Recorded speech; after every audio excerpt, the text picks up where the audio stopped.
How you doing, Spencer? Hey, Seth. Yes, sir. How are you? Doing pretty well, thanks, man. You? Yeah. I know you're doing a bunch of these today, so I'll get right to it.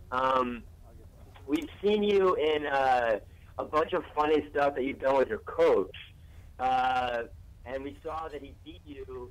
He beat you in a shooting contest after practice recently. Do you guys like go at each other a little bit? Because he probably still thinks he's got some game after retiring. What is that relationship like with you and Mark? Oh, he's still got a little bit of game, but his trash talking game is at an all-time high. So after practice, he loves to get all the players riled up, saying he's the best at whatever the topic or the theme of the day is. So that particular day, he caught me at the right time. I had just taken some ice off of my shoulder. I was feeling confident I could still beat him, but he got the best of me that day. But that's kind of just like a sneak peek of what every day is like. There's some competition or some debate or something going on where he thinks he's the best. How did you set up? Because we also saw that you did a little bit of a dunk cam on him when you guys were, I think, we're in Phoenix.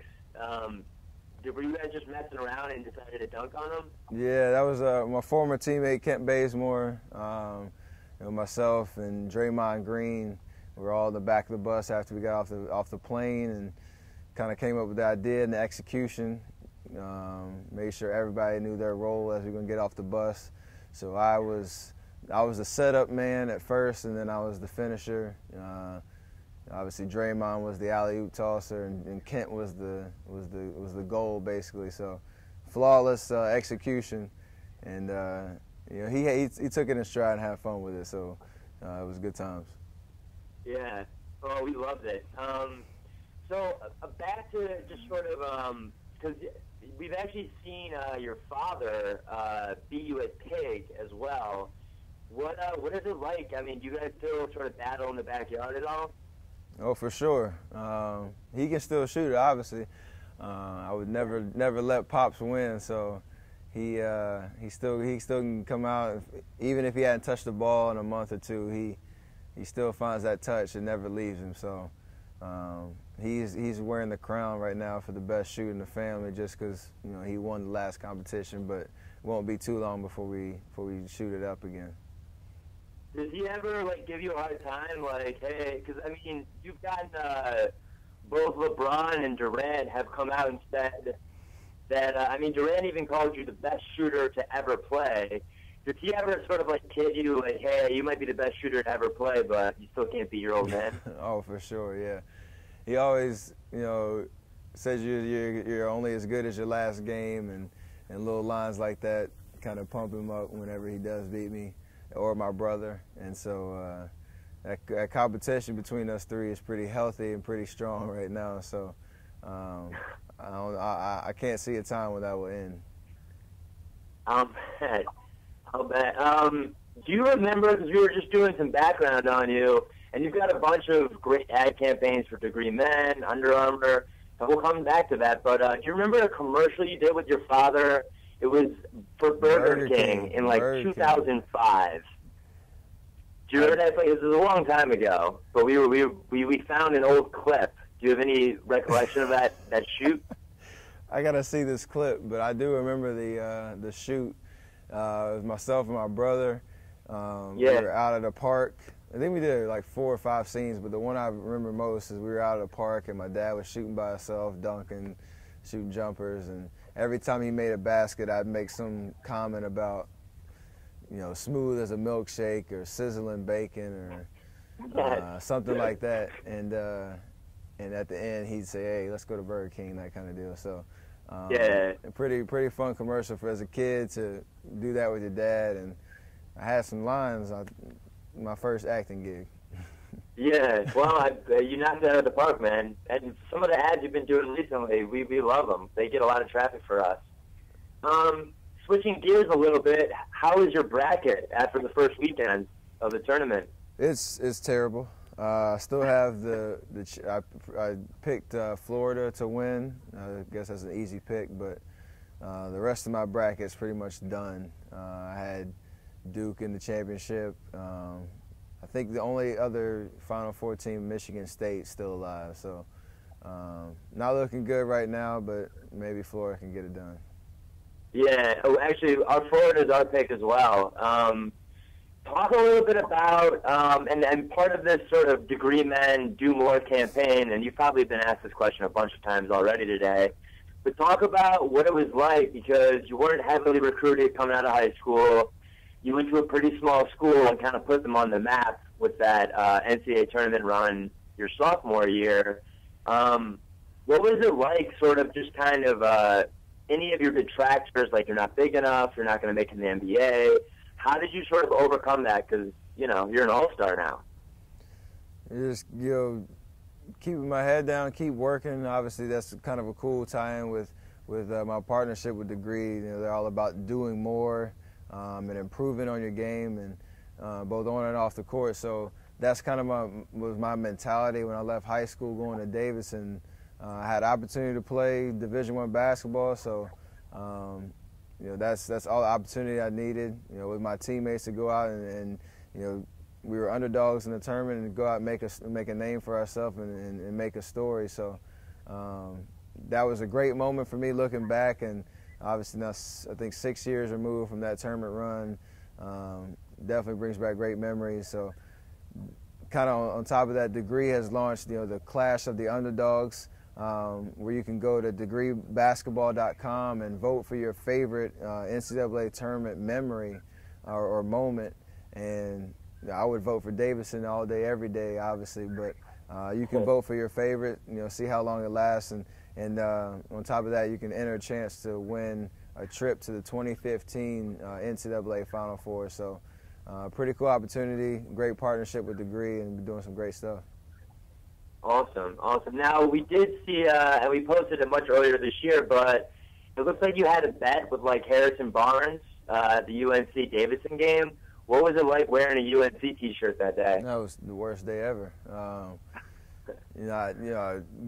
Playing for Davidson, we used to go face, Carolina and Duke and all those, so it wasn't. I was very confident that the Wildcats could get it done. That's why I made the bet. I had my Davidson sweatshirt ready. Had we won, but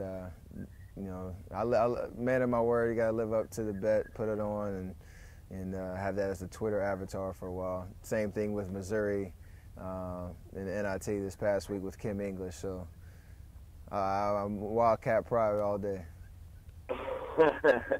Well, it was big of you to wear the shirt. So just to get into sort of the nitty gritty for this season, I hope you don't mind, but you guys, a lot of people don't realize this, but you guys are playing great defense. I think you're third in the league for points per possession. And we were watching a bunch of your defense on, like, the pick and roll. Is there a specific scheme that Mark has sort of implemented that's made that easier for you guys? How, maybe the addition of Iguodala and Steve Blake. How have you guys gotten so much better on defense, specifically the pick and roll? I mean, personnel has a lot to do with it. Obviously, if you get defensive-minded guys, you're going to improve, tremendously just off the jump. But when it came to Coach Jackson and his staff and how they've changed our focus on what it's going to take to win, we've become more consistent defensively with our schemes. Like you said, guarding the pick and roll, it doesn't really matter who we play. And strengths and weaknesses, we're going to stick to what we do best defensively, night in, night out, and it allows you to show up and make sure that all five guys are on the same page, and you don't have any gimmick defenses. It's kind of just, if we impose our will defensively, we'll be all right. And Coach Jackson done a great job at implementing that idea and that philosophy, and we bought into it. Well, you guys have looked great so far. Two quick ones, because I know you got to go. The NBA has sort of alluded to talking about a 4-point shot. What are your thoughts on a 4-point shot?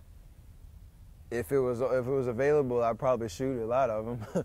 But I don't know how that would look on the court when it comes, if the court have to be bigger or wider, or exactly how far the 4-point shot would be, and how that would affect spacing and play call and all that. But Pretty sure in transition, if I got a rebound and pushed it down, I'd probably pull up from wherever that line was once or twice a game. Yeah, I mean, we noticed you've been shooting just off the charts again this year, career high PER. Because you guys Golden State was one of the first teams to implement the sleeve jerseys, but a lot of guys have complained that it kind of affects their shot.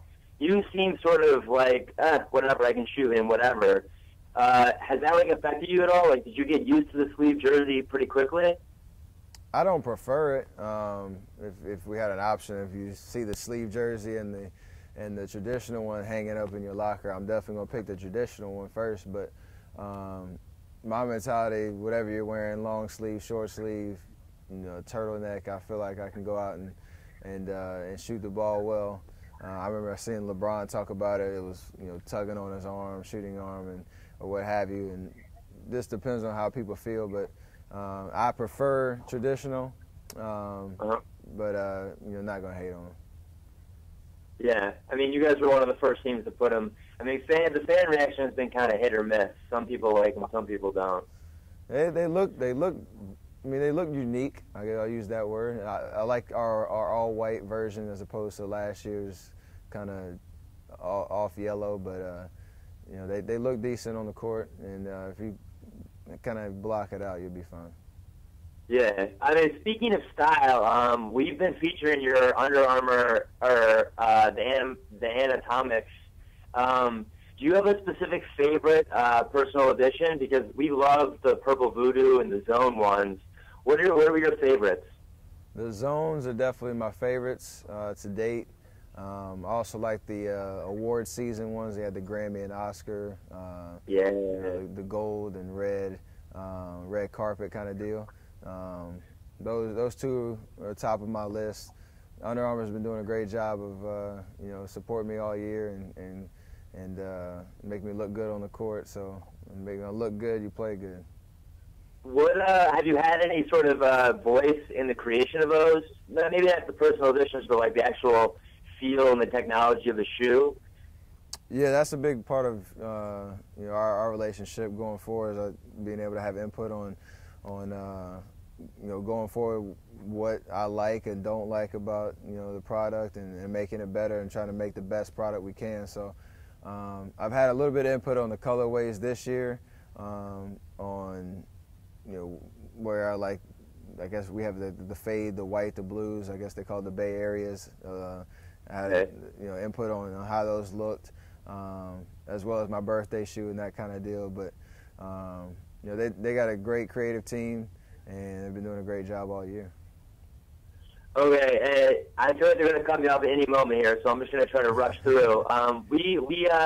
We caught an interview you did. It might have been over the off season or just early in the season, and it struck our fancy just because we're kind of similar. I'm very similar to you in that I have a bit of a baby face, and I'm 5 years older than you are, but I still get ID'd for cigarettes. I'm 31 and I get ID'd for cigarettes. Do you have any good stories about getting ID'd at the club and stuff like that? Because you had mentioned it earlier this year that you've actually been ID'd for a drink before. Oh, still do. I actually think I ordered something for my wife last weekend at a restaurant, and while she was in the bathroom, they carded me for that as well. So even with my somewhat disconnected goatee, they still want to card me. So I don't know how long it'll last till I get past that phase. I guess it's a good thing going forward. Yeah. To being 31, still getting carded, that's a good thing, right? Yeah, no, I revel in it. Literally,